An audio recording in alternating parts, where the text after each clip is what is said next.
the shallow seafloor in various parts of the globe are found sophisticated megalithic structures, which obviously were built during the Ice Age, because the sea level rose several hundred feet at the close of the Ice Age, and that resulted in the submergence of these megalithic structures.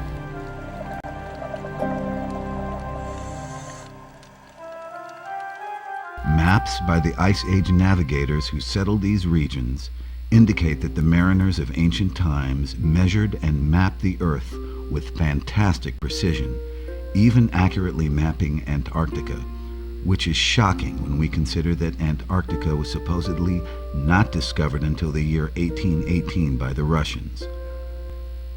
The mapping technique utilized by those ancient navigators is actually embodied in the astronomically derived dimensions of the Great Pyramid of Giza in Egypt, which was on the prime meridian of ancient times, whereas today, Greenwich, England is on the modern prime meridian, and the meridian or longitude from which our modern timekeeping system is based.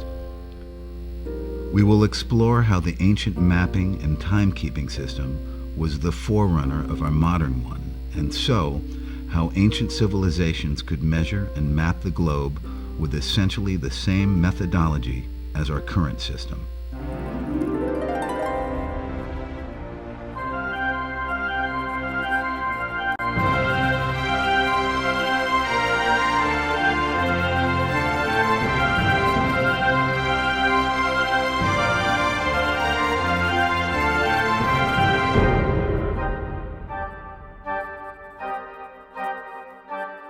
Archaeologists have long suspected that in ancient times, navigators were successfully sailing and settling disparate parts of the globe in search of mineral riches, as evidenced by the sophisticated megalithic walls, citadels, and pyramid-like temples which have been discovered in India, Japan, on the islands of Polynesia in the Pacific, and across to the Andes Mountains in South America, where the great ancient megalithic structures such as Machu Picchu of the pre-Inca civilization are found.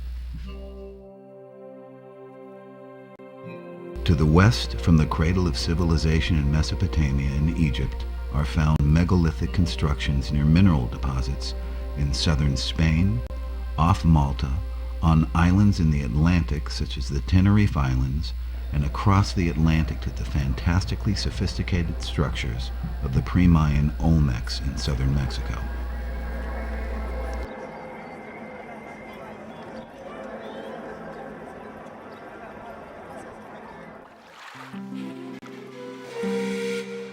On the Ryukyu Islands of southern Japan are found ancient megalithic walls, terraced plazas, and citadels of the ancient Jomon civilization, commonly considered to have been built at around 2000 BC. Not much after megalithic buildings is believed to have begun worldwide, and some of these structures are now on the shallow seafloor nearby, in waters down to at least 100-foot depths, submerged by the sea level rise from the melting of the Ice Age ice packs.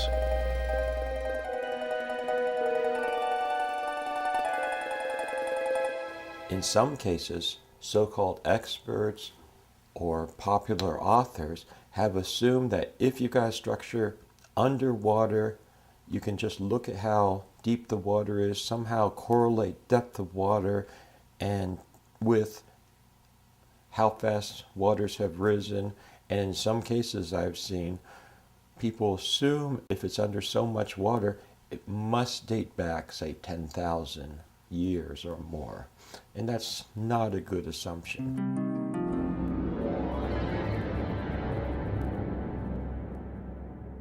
Graham Hancock's work, he's done some fabulous research through the years. He's one of the few that came out with these photographs of these submerged megaliths that are on the shallow seafloor from various parts of the world. Great shots. His wife's a photographer, pointed this anomaly out, these megaliths on the sea bottom, and shallow seafloor. And he says, yes, they were covered up when the Ice Age ended, but he goes with the conventional date of 10,000 BC for the end of the Ice Age. But I began looking at this. No, it doesn't make sense.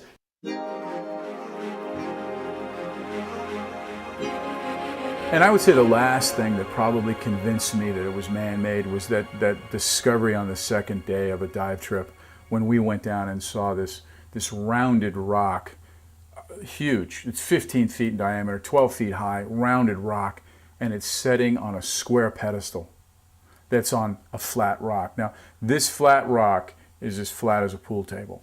The pedestal is about 8 to 12 inches above this flat rock, and it's also as flat as a pool table with an 8-inch, if you can think of it, just 8-inch relief pushed up. It's beautiful. It's perfectly square. And then there's this 12-foot high, 15-foot wide rounded rock. And the round ball is obviously not contiguous to the square platform. And that was impressive to me.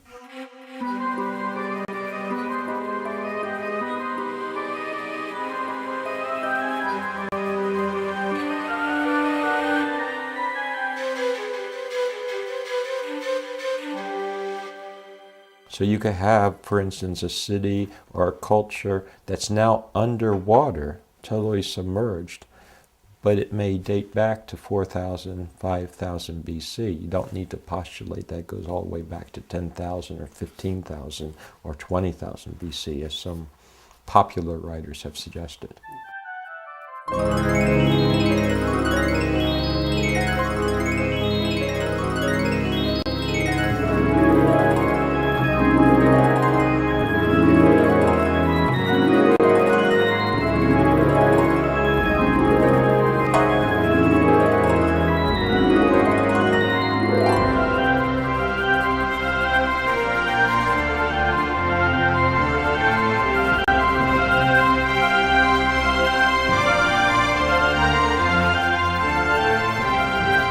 I did see structures above the water that are on the land. And these structures were in vicinity of the Seki Point, but closest to where the underwater face is. It's on the north side of the island, and these rise up about 70 feet above the water's edge, and they are carved almost identical to the monuments at a Seki Point. It really makes you feel, if you've dove a Seki Point and then you walk to these monuments, you feel like you're underwater again.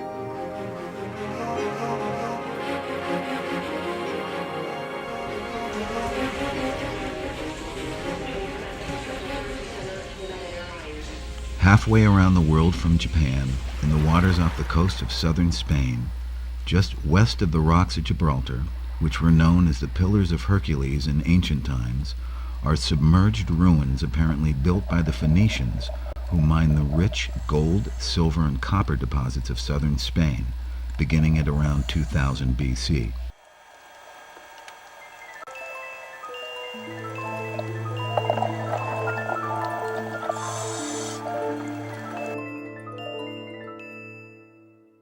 After speaking to Francisco Salazar, Paco, a very important diver in Spain, and spending time with him, he said to me, Maxine, there are 4 submerged cities off the coast of Spain.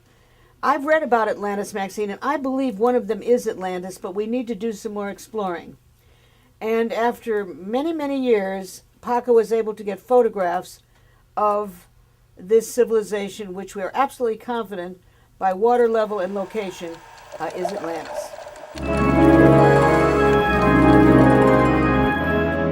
When did the Ice Age end? Well, almost all the experts say that megalithic building began on the Earth around 3000 BC. But they say that the Ice Age ended at 10,000 BC. So there's a disconnect there of 7,000 years. Now, which was it? Did the Ice Age end much later than advertised? Or did the megalithic building begin much earlier than advertised? It's important that the conventional scientists state a date for 10,000 BC for the Ice Age, because the Ice Age people were supposedly cavemen developing in the Darwinian way slowly through thousands of years. So you have your cavemen at 10,000 BC, you have your megalithic building that they acknowledged at about 3000 BC, so you had to have a continuum of development for, say, 7,000 years. Aficionados of Plato's Atlantis story know that he said that Atlantis went under 9,000 years before his time, which would have put the submergence of Atlantis at about 9500 BC. However, The Mycenaean kings of Athens, also mentioned in Plato's story, who were ruling around the time that Atlantis went under, are known to have lived circa 1500 BC, and not circa 9500 BC. So, apparently, a zero was added to the 900 actual years before Plato's time, and the Athenian kings in the story in the submergence of Atlantis were therefore at around 1500 BC.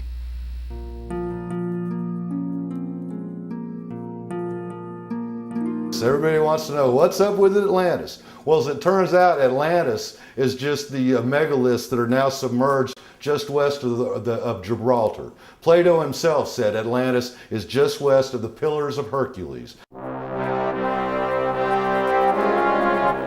When I finally saw the photos, we had a city about 2.5 miles wide by 2.5 miles long. We could see fireplaces, we could see remnants of buildings, we could see pottery, all sorts of things, 120 feet down on the continental shelf.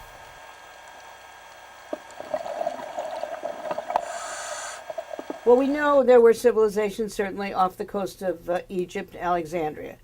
We know that there were civilizations, certainly we've seen underwater cities off Malta, off Crete, off Ireland. So everywhere in the world, the whole history of the world lies underwater.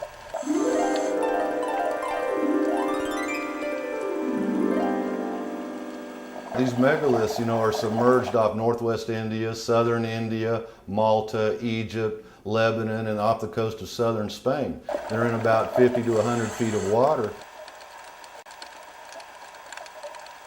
Submerged megalithic complexes are also found in the Mediterranean off Slima, Malta, where were discovered megalithic walls and temples which appear to be of circa 2000 BC vintage, and off Egypt in the Mediterranean, where are found the submerged ruins of ancient Rahinet, known to the ancient Mycenaeans of Greece as Heraklion. And off Lebanon, where are the submerged megalithic ruins of the ancient Phoenician port city-states of Sidon and Yarmuda, which disappeared from the pages of history at around 1500 BC.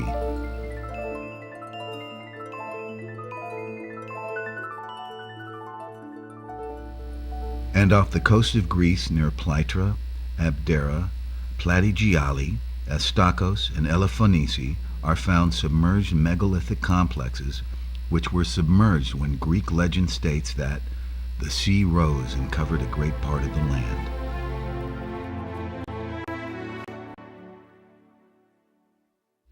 And on the shallow seafloor off northwest India are vast complexes of brick-based structures from the legendary civilization of the Rama Empire, which according to ancient Vedic literature were submerged by the sea apparently at around 1500 BC, as that is when the stories of the early Vedic literature are said to have occurred.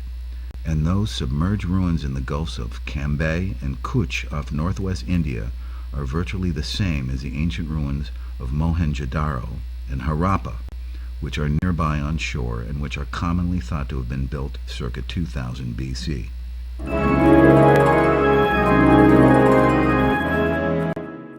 The ancient Hindu and Tamil traditions of southern India speak of a lost kingdom, the kingdom of Kumari Kandam, which is off the extreme southern tip of India, and they mention a king, King Nedion, who was a Pandyan king around 2000 BC, who had to flee inland because his kingdom was being eaten up by a sea level rise.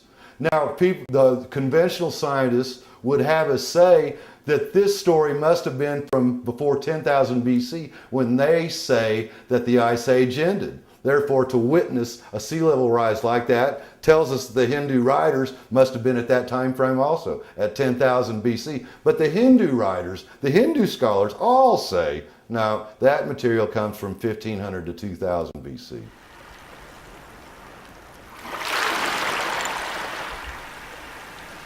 Geologists tell us that the seas were about 400 feet lower, and they calculate this based on the size of the ice caps during the last ice age, and so that's where most of the water was that has caused this differential in sea levels. Therefore, if we have advanced civilizations near the height of the last golden age, you would expect to find much of that along the coastlines, because even today you'll find 80-85% of the population gathered towards the coastlines. That's where people like to live.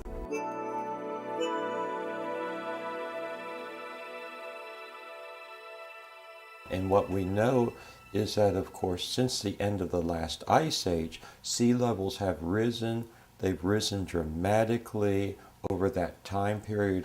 And quite logically, ancient peoples, many ancient peoples lived near the coastline. And when you have that much water rising, in some cases, their cities, their habitations were totally inundated and are now found underwater, if they're found at all.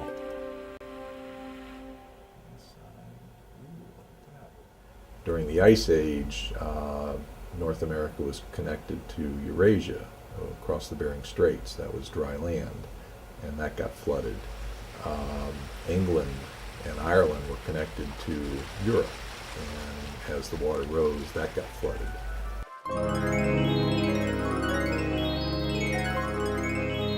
Professor Kimura shares with me his findings that he presented to a Japanese forensic society that studies these kinds of things. And he shared his report with me while I was doing research for these articles.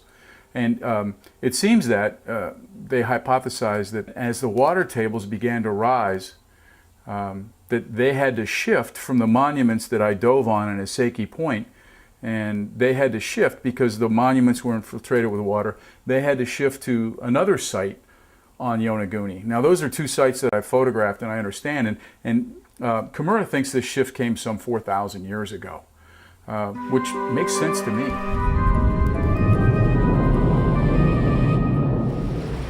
Many ancient legends speak of a surprisingly rapid sea level rise as kingdoms were engulfed within a generation.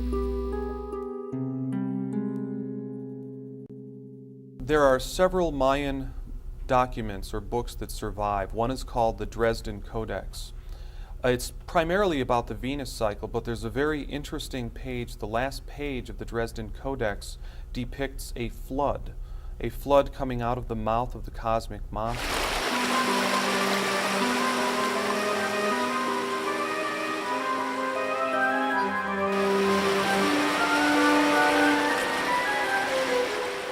But we can also have relatively abrupt climate change, literally on the timescale of decades. And that's where this interaction of the atmosphere and the ocean, for example, if we have a lot of meltwater, a lot of fresh water at high latitudes, it can shut off what we call the overturning circulation of the ocean. That can give rise to relatively abrupt climate change on the timescale of literally decades.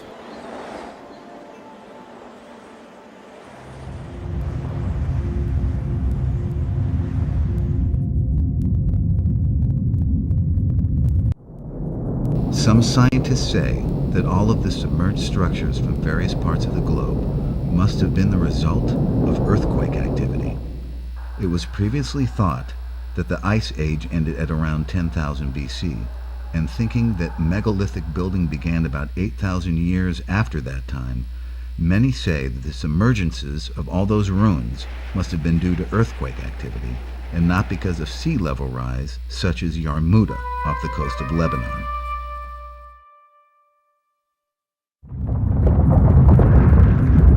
Earthquakes to have caused that submerging, we see evidence of a 200-foot vertical block fault somewhere in the hills of Lebanon around there, and there's no evidence of that. There's no evidence of horse or grabens reflecting 200-foot blocks of the coastline dropping into the sea.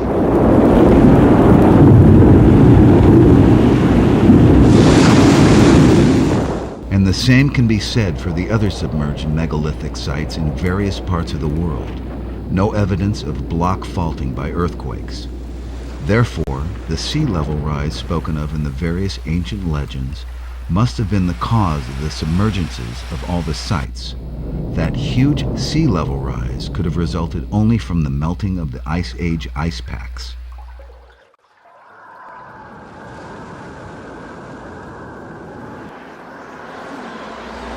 So the great ancient civilizations were flourishing during the Ice Age, when there was intense snowfall in the extreme latitudes and much heavier rainfall in the middle latitudes, in regions such as Mesopotamia, the Indus of northwest India, and in Egypt.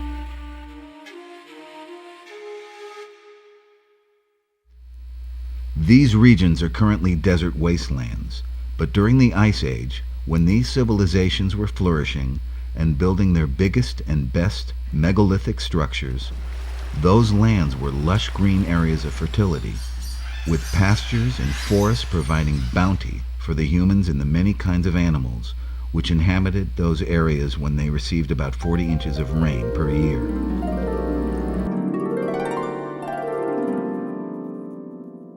The ancients would not have selected Egypt to build their extensive and complex megalithic structures if it had been the parched desert wasteland which it is today. This is confirmed by the fact that the Nile River of early Egypt lapped at the paws of the Sphinx when the Nile was 50 feet deeper because of the much greater rainfall.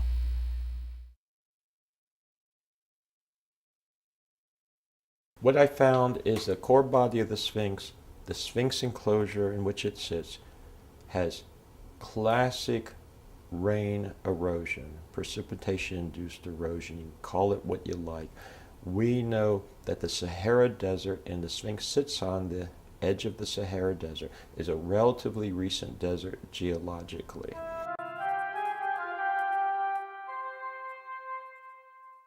There is some evidence that, for example, the Sahara Desert was more moist, had running streams and rivers, had lakes that were larger, had wildlife that was consistent with a more humid environment, and it's pretty reasonable to guess that that was also the case in Eastern Africa, where Egypt is.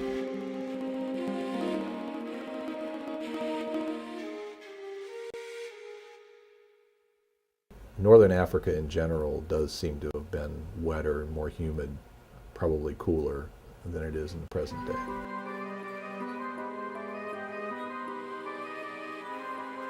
The Sahara has not always been a Sahara.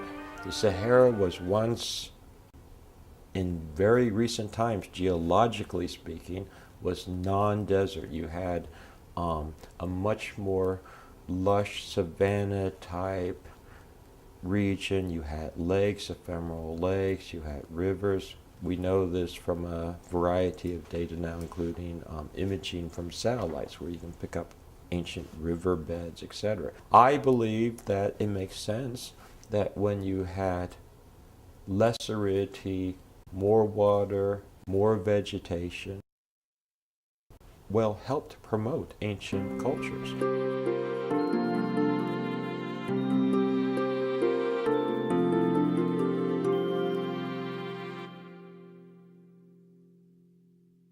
The population of Egypt was in the hundreds of thousands, perhaps approaching 1 million, during the heyday of early Egypt, when the magnificent megalithic structures of the Giza Plateau were being built by those highly ingenious and industrious Egyptians of Ice Age times. And obviously, such could not have occurred in the present environment there, which is one of the driest places on Earth.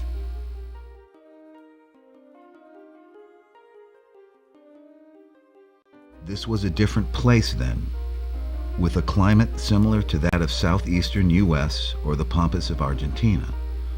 This climate must have been attractive to those sophisticated surveyors and engineers who masterminded the gargantuan structures of the Giza Plateau, preeminent of which is the famous Great Pyramid.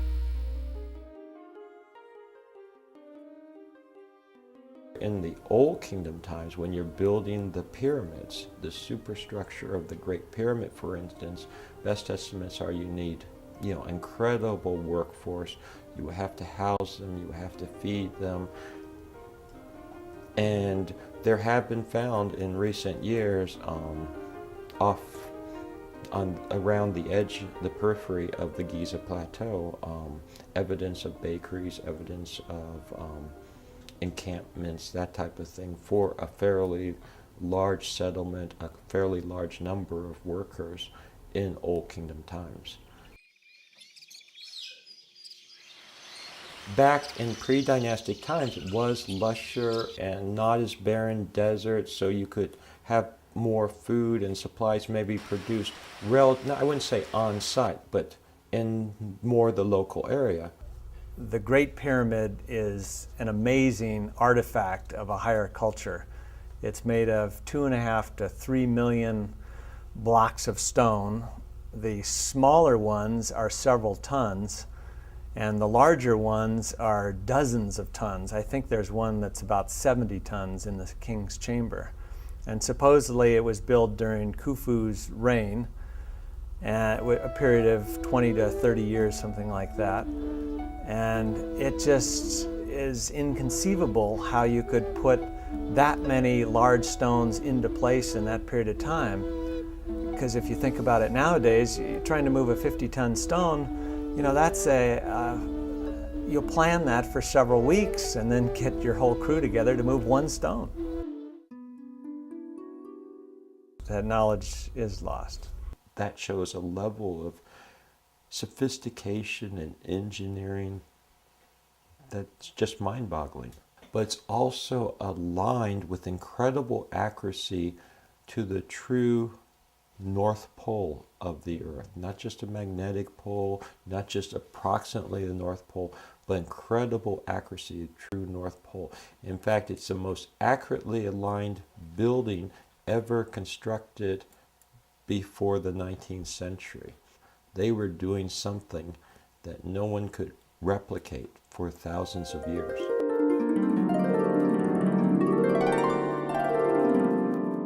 The Great Pyramid at Egypt is not on a very recognizable meridian because our modern meridian system is based upon Greenwich. The 0 point is placed at Greenwich for recent historical reasons. But if we assume that the prime meridian is at the longitude of the Giza Plateau, then all these other sacred sites around the world, like for example at Angkor and other places, fit nicely into this harmonic grid. These sites are separated by 72 degrees and so on, which are proportions of the precessional cycle. This amazingly accurate ancient world grid of longitudes and latitudes was actually surveyed with a relatively simple mechanical device, which allowed the ancients to accurately measure Earth distances by measuring the movement of the constellations of the zodiac along the horizon due to precession. Well, precession is the slow wobble of the Earth's axis, and it would like a gyroscope in space. It's a slow wobble like a gyroscope as it orbits around the sun. And the slow wobble like a gyroscope would cycle once in 25,920 years. The ancients, with the Celtic cross or the archaeometer, a simple handheld mechanical device, measured the rate that the constellations of the zodiac appear to move along the horizon very slowly because of this wobble of the Earth's axis like a gyroscope. And it would wobble once in 25,920 years. They measured the rate that this wobble occurs at 72 years per 1 degree. The constellations appear to move along the horizon because of precession. So they knew this rate, they measured this rate, and they knowing the geometry of a hexagon and a circle, you take a hexagon, a six-sided figure, all right, put it within the circle of the Earth, so to say. So you have this hexagon in there. If you know the length of one side of that Earth hexagon, we'll call it, if you know the length of that, or the amount of time it will take for the constellations to move along that section of the Earth hexagon, you thereby know the radius of that circle. So if you know that length along one side of the Earth where you're measuring the precession to be occurring, if you can measure that, you have the length of the radius of the Earth. Thereby you have the circumference of the Earth. So they could measure and map the Earth with this simple mechanical device.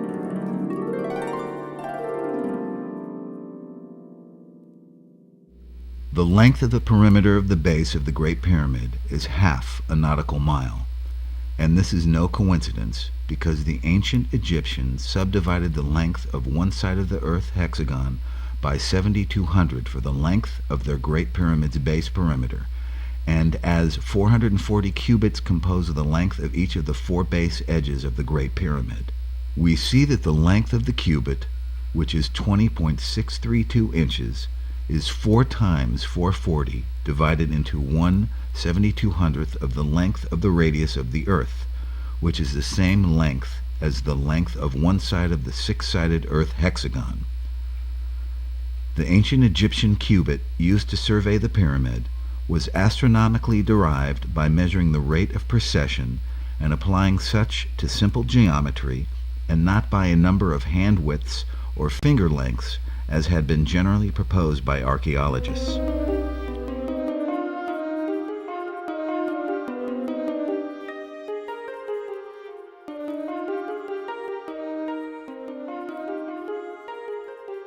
In addition, the height of the Great Pyramid is 280 cubits, so the pi relationship is embodied in the dimensions of the Great Pyramid because the 880 cubit length of 2 base sides of the Great Pyramid, which represents the diameter of the Earth, is 3.14. The value of pi times the 280 cubit height of the Great Pyramid. So the dimensions of the Great Pyramid are self-evidently an embodiment of the dimensions of the Earth, which were accurately measured with the simple mechanical device, the archaeometer, also known as the Celtic cross, which allowed the ancients to measure and thereby subdivide the dimensions of the Earth to establish the length of the royal cubit, and therewith to survey and construct the Great Pyramid as a reduced embodiment of the dimensions of the Earth.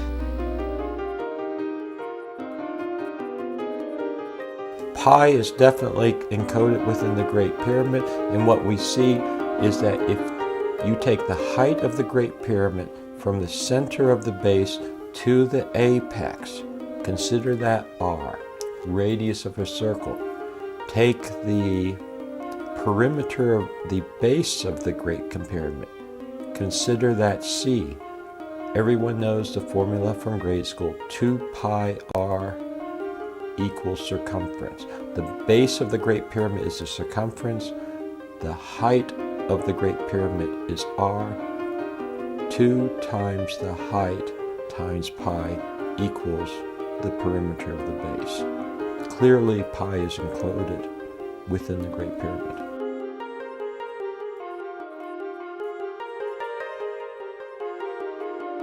Since the Great Pyramid constructors surveyed the dimensions of that magnificent edifice to precession by the measurement of the dimensions of the Earth through simple hexagon geometry and the application of the 72-year per 1 degree rate of the apparent movement of the constellations of the zodiac along the horizon, they could have planned the Great Pyramid to be 1/3600th of the radius of the Earth, which would have been 1 nautical mile.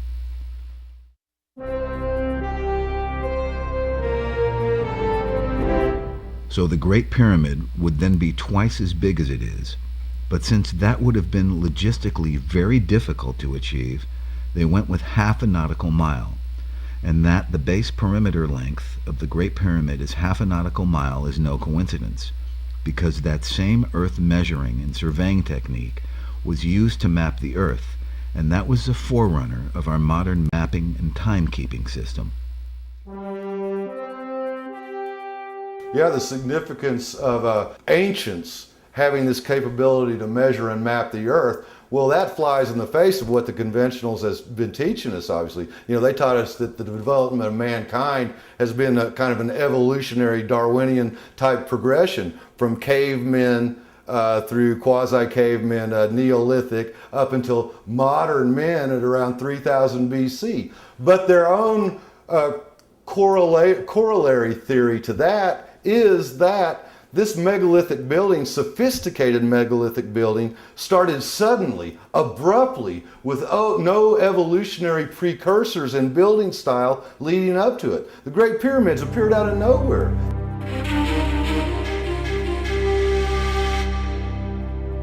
They were not only astute sky watchers, but they were what we might call surveyors of the Earth. They were mappers, and so they would map out the Earth.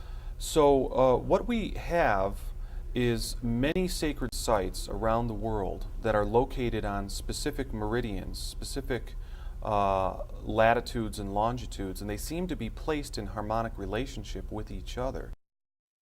The ancient navigators were able to determine their position anywhere on the Earth to within 3 nautical miles by triangulating their position according to how long it would take for the constellations to move to the same position in the sky as at the base reference point, which in the ancient world was the Great Pyramid.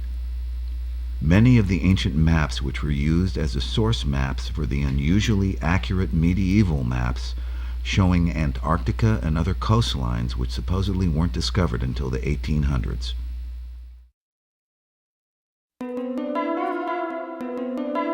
It was on the prime meridian of the ancient world, and the ancient mapping system related time to distance, just as does our modern system of arc seconds and arc minutes, also known as nautical miles, and thereby they did indeed map and navigate much of the world in ancient times. So here we are trying to look back and interpret what the ancients knew, and we tend to filter that information, consciously or not, through our own biases, our own context. And the principal context we use is that evolution is fairly linear, that we went from caveman to modern man and a few bumps along the way, but we're progressing. However, if you use the ancient context, that life is cyclical, just as the day and the seasons are cyclical, then if you go back far enough, actually prior to about 1500 BC, you would expect to start to see things that reflect a higher consciousness. And so it presents a whole different way to look at the archaeological record. In the archaeological record, there's been recent discoveries that indicate that there were connections between, for example, the Phoenicians and South America. For example, there were Roman trading vessels found in the mouth of the Amazon. There's actually a lot of evidence that there were contacts going on around the world. But scientists have always said there's no way that navigators could have been navigating the oceans around 2000 BC. They were in skin-covered, rudimentary canoe-like vessels. And on top of that, navigating? Forget about it. But as we've shown through the astronomically derived dimensions of the Great Pyramid of Giza, the Great Pyramid dimensions are an embodiment of the dimensions of the Earth. So in fact, these guys around 2000 BC, as the diffusionist theorists thought, imagined that they could somehow navigate. They didn't know exactly how, but with this finding, this precession mapping finding, we have shown that they actually could measure the dimensions of the Earth and thereby chart and map it accordingly.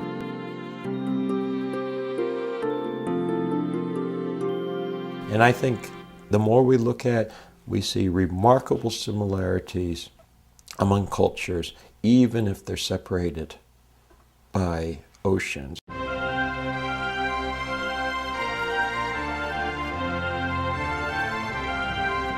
Furthermore, you start looking at ancient cultures, and they could navigate large water bodies. They could navigate the oceans.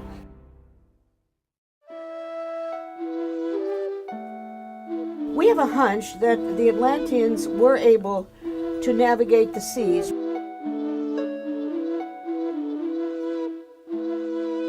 We have great similarities between Mexico and Egypt.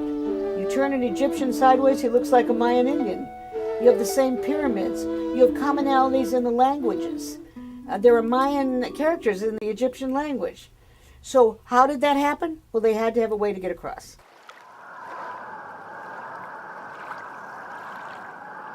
The Orontius Phineas map shows Antarctica when the Ice Age had just begun, because a small polar ice pack is shown on the Orontius Phineas map. And the mountains and river valleys of the continent of Antarctica, the land mass below all the current snow and ice, he showed those mountains and river valleys accurately, very accurately, longitude and latitude, incredibly. And this is borne out with our remote sensing in modern times. We can sense down through that 2 miles of snow and ice and see what the underlying terrain is like, and it jibes perfectly with that Orontius Phineas map, or virtually, beyond coincidence, beyond our wildest hopes that it could be a coincidence. Just right there it is. Greenland, same thing. The Ibn Zara map shows details of Greenland, the details of the mountain ranges and the river valleys incredibly precisely. But it's now under a mile of snow and ice. They couldn't have known that. They were mapping that thing. They were mapping those continents early in the Ice Age, before the Ice Age had totally built up upon them. Now going back to Antarctica, Orontius Phineas map early in the Ice Age, a little bit of snowpack on Antarctica. And the Piri Reis map apparently shows a couple hundred years later, the ice pack had grown. A few of the mountain ranges near the shoreline were still showing, but the ice pack had grown. Again, with the exact precision of where the mountain ranges and river valleys are, that are now 2 miles under snow and ice.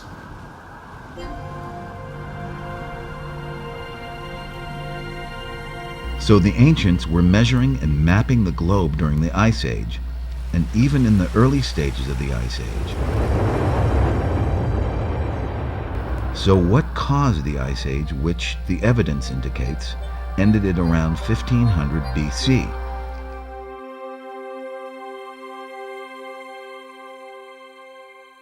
The fact is, we don't know what the beginning of an ice age is. We really don't know how the ice caps, say, over North America begin to grow. And maybe an ice age begins with heavier snowfalls associated with open water. We absolutely have no idea what really happens at the beginning of a glacial expansion. When you have a cold area, even if it's relatively dry, just a little bit amount of snow accumulating over years and years and years still amounts to a lot of snow, just like we have in Antarctica. So it never really melts. So that's the main thing, is it can be cold, relatively dry, but just a little amount of snow accumulated over a long period of time still represents a lot of snow. We clearly have evidence that the planet was not a snowball Earth, was not covered in snow, that the tropics still existed.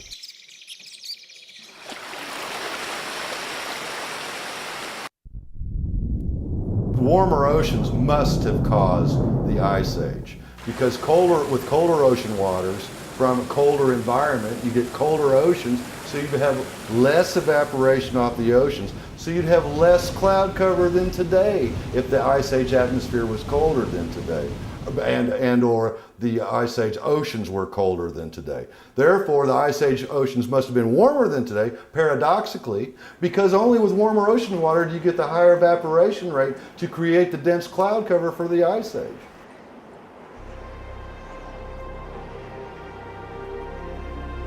However, conventional scientists insist that all the seasons of the year were colder during the Ice Age. But with the dense global encompassing cloud cover of the Ice Age, cooler summers and warmer winters ensued, resulting in little snow melt in the summer and greater snowfall in the winter. As snowfall amounts are maximized near 32 degrees Fahrenheit, and super cold environments are technically deserts.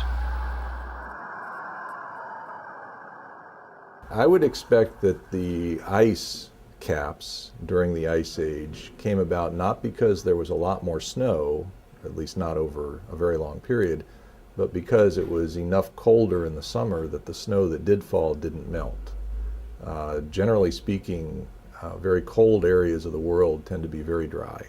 This is true nowadays. Antarctica is a very, very dry continent. But because it never gets warm enough for the ice and snow to melt, it's covered with snow, or covered with glaciers. Siberia in the wintertime is very, very dry.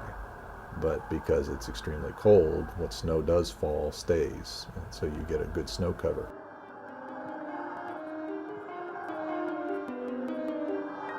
The conventionals, once again, say that the Ice Age was caused by cooler temperatures because during the Milankovitch cycle, which is where the ellipse of the orbit of the Earth changes over time every 100,000 years.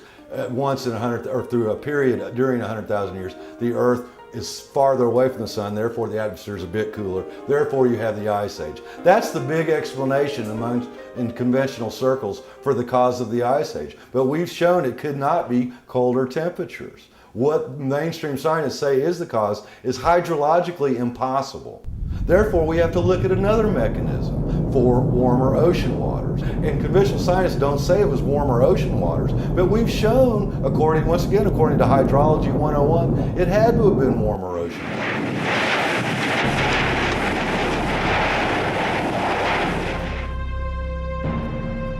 It is now clear that the ancients measured and mapped the globe during the Ice Age, when there was intense snowfall in the extreme latitudes and much more rainfall in the middle latitudes, where the great ancient civilizations began.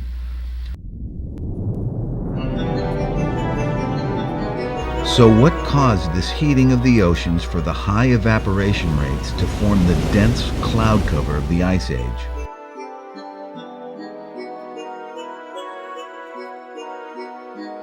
It could not have been global warming, because if such warming had increased the surface temperature of the oceans for higher evaporation rates, causing the cloud cover, it would have shielded the Earth from the sun and cooled the atmosphere back down, a buffer system. So the heating of the oceans must have been geothermally induced from heat sourced from within the Earth, not from the atmosphere. It has been established that the oceans during the Ice Age were paradoxically warmer, but how much warmer and what geothermal event or events caused that warmer ocean water for the dense cloud cover for the Ice Age, this will now be a subject of great debate.